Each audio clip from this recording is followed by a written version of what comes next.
Hello everyone, welcome back to the channel. We have 3 new elite specializations to talk about. We have the Antiquary, the Ritualist, and the Paragon. There's one in particular that's causing quite a lot of controversy, and I'm excited to talk about it. The other 2, Ritualist and Paragon, I think that kind of narrows it down, are going to be really, really fun, and I'm super excited to talk a bit more about them and see them in totality. First up, they begin with the Antiquary. The Antiquary is the one that is causing quite a stir. I personally expected this. I don't know about y'all, but they had already confirmed that in the launch or the announcement trailer for Visions of Eternity, that one spec that had a Skrit digging up, they confirmed that that was the thief. They confirmed it was the Antiquary. So I went in fully knowing that this is kind of what it was going to be, and I've already kind of embraced the campy, humorous aspect of it. It's not as serious as I would expect a thief to be, and I don't know if that's a good thing or a bad thing, but it's different. I do agree that certain elements are in terms of its theme of finding antiques and legendary pieces of equipment or items. Some of them don't make a lot of sense. Like the guitar one was a little strange, I'm not gonna lie. It was a little out of the realm of even like possibility for thief, it kind of feels like, especially when you have musical class that's coming in, the troubadour. It just feels a little weird. So it really does show off a lot of the profession mechanic of pilfering, is that what they call it? It's like pillaging, not pillaging, but it's like pilfering. You send Skrit to uncover antiques, and you're able to choose which antique you would like to use and which item you would like to use for, I'm guessing, various effects. Probably some are defensive, some are offensive, some probably provide crowd control. If you are going to go with this Tomb Raidery, dungeon diving, you're finding antiques type of class, I feel like Thief kind of is the one to do it on, because it's in the name, Thief. You're not really purchasing, or these aren't yours to really keep, you are stealing them and utilizing them for your own use. So I understand that thematic element, but yeah, it's a little humorous, it's a little campy to see Skrit running around doing your bidding. But that was the Antiquary. We'll get into all of its mechanics in a bit, but they move on to the Ritualist. The Ritualist is serving! The Ritualist is giving me so much energy, and I'm so excited to actually play Ritualist in Guild Wars 2. Now, how they are summoning their spirits is through their shroud, which we'll get into once again in a little bit. But in terms of the video, the coloring is really cool. They're like this teal green, aqua blue, very spectrally. It's a bit lighter than the green that we're used to when it comes to necromancers, which I actually really appreciate. It doesn't just feel like copy-paste of the past expansions that we've gotten for necromancer, and I'm down with this. They talk about how the Ritualist is a specialization that can pump out a good amount of power damage, but also is a very competent group support player, where you can probably give out healing and boons and certain buffs to your allies. Now, I had a crazy idea that, like, it would be cool if they had a unique class effect, or one of the more unique class effects, where they could resurrect a fully dead ally, and that would be its, like, really awesome ability, in the same way that Troubadour has access to AoE distortion.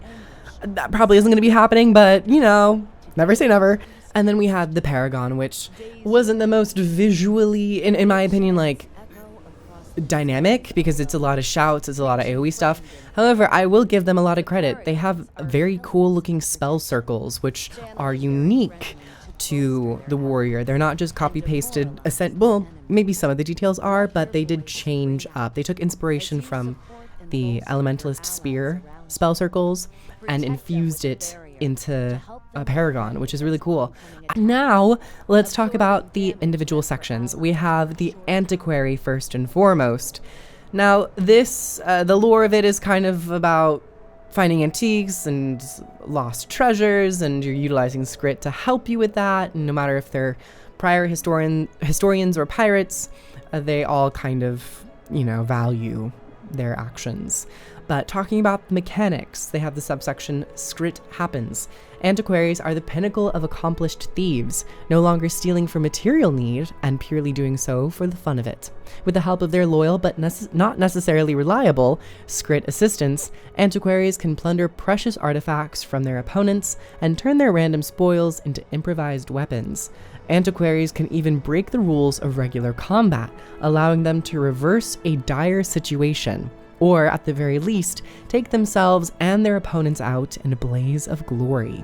For the thrill-seeking player who delights in rolling the dice and adapting to any situation, no matter the outcome, look no further than the Antiquary. Already setting it up that there's going to be certain amounts of RNG to this class, to this subclass, which we haven't really seen too much of in-game, so I think that this is going to be a definite, like, you know, they're up to play. Are they going to hit it? Are they going to miss it? Are they going to get a strike? You know, what's it going to be? We'll see how it ultimately lands. The next section is Press Your Luck.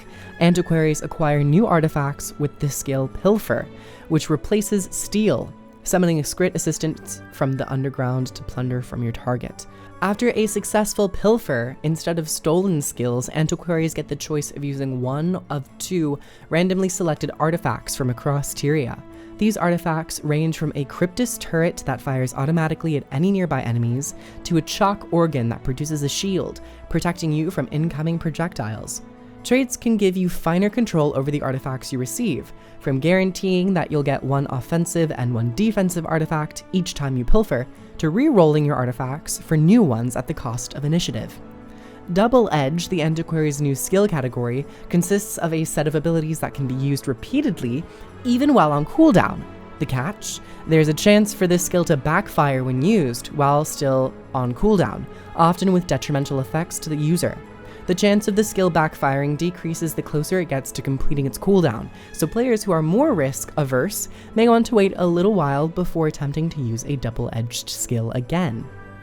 Now, I kind of like this. For what the theme is in terms of utilizing scripts, and maybe people have critiques over the actual artifacts, I kind of like where they're going with Thief in terms of you are still gambling. You are pressing your luck in the sense of, are you going to get a beneficial effect out of this, or are you going to perhaps shoot yourself in the foot? And it's kind of cool. I don't know if the gameplay trailer, I don't know if the section of the trailer really visualized that in a satisfying degree, but there were a lot of naysayers for the Gale Shot. So we might have a Gale Shot 2.0 where everyone's like kind of, you know, a little overly reactive to the Antiquary, but they might end up falling in love with it. So it is what it is, but I think that this is going to be a hot button elite specialization. It always is a little unfortunate if it doesn't really click with what you're looking for. I can kind of agree with you. I mean, I didn't like, well, Willbender for Guardian, so there's always the chance where you don't really gel with an elite specialization, but it still gives you some new tools to play around with every once in a while. Next, let's talk about the Ritualist. We have the section for the Ritualist spiritual successors. They talk about in the section how the Speakers and Jade Brotherhood conflict is kind of cooling in Cantha.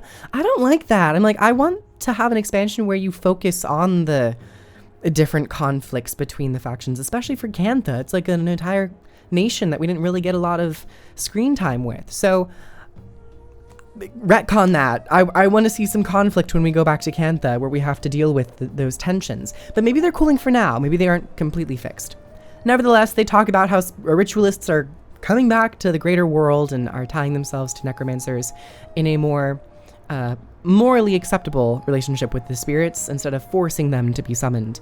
So we have the sections Preserving a Legacy. As you might expect, the Ritualist draws heavy inspiration from its Guild Wars counterpart. We'll go into more detail during this Friday's livestream, but our design goal was to capture the key elements of the profession and translate them into Guild Wars 2. And to achieve that, we started with spirits. Depending on their skill and trait selections, we expect ritualists will be able to specialize into supportive builds or aggressive power-focused builds. Spirits will be summoned while in Ritualist Shroud, and the Ritualist will also gain access to weapon spells as their utility type. Weapon spells, interesting. For those who aren't familiar with weapon spells from Guild Wars 2, they're shareable, beneficial effects with similarities to stances and venoms. Some are applied for a specific duration, and others are applied as stacks. While weapon spells were ally-targeted skills in Guild Wars 2, they behave a bit differently. The Ritualist will always receive the full effect of the skill, while up to 4 nearby allies will receive the effect at a reduced amount. For example, one skill may last 5 seconds on the Ritualist and 3 seconds on their allies. I like this. I wouldn't mind seeing a return to ally target features. I mean, we have ally target features in Guild Wars 2. I just never really believe that they've nailed it down. They have been the same power level when you cast it on an ally, so it doesn't really feel like you're getting much more out of it. Now, if you were to cast this on an ally, maybe the duration would be much longer for that target, and you really want to prioritize that one player. I think that would be a cool way to also bring a little bit more homage from Guild Wars 1 into Guild Wars 2, to have that flexibility of, do you want this longer duration on yourself and less on an allies, or do you want this to have a longer duration on your ally and then maybe less so for yourself and others around that particular ally? Nevertheless, they have the next section called Anguish, Wanderlust, and Preservation. The Ritualist's Shroud behaves similarly to the Necromancer's. It's fueled by life force, and damage taken drains the life force pool. Once life force is fully drained, the player will exit their Shroud. Inside the Shroud, Ritualists will have access to 3 skills that summon spirits: Anguish, Wanderlust, and Preservation. So that's only 3 abilities. There's still 2 others. Each of these skills has an initial effect activated by the Ritualist, after which the spirit will appear. When a spirit is summoned, it performs a powerful attack before lingering in a more passive state. During that time, the spirit will periodically attack nearby enemies. These attacks can be focused on a specific enemy by targeting that ally, or that enemy, with the Shroud basic attack. Otherwise, the spirits will simply attack any enemy that is in range.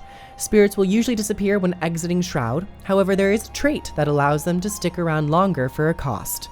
I think that's really cool. I want to talk a little bit about the next section. So many thoughts. But for example, when activating Anguish, the Ritualist performs an initial strike on the target that inflicts cripple and vulnerability, and marks that target to take additional damage from your summoned creatures. Yes, this also includes minions.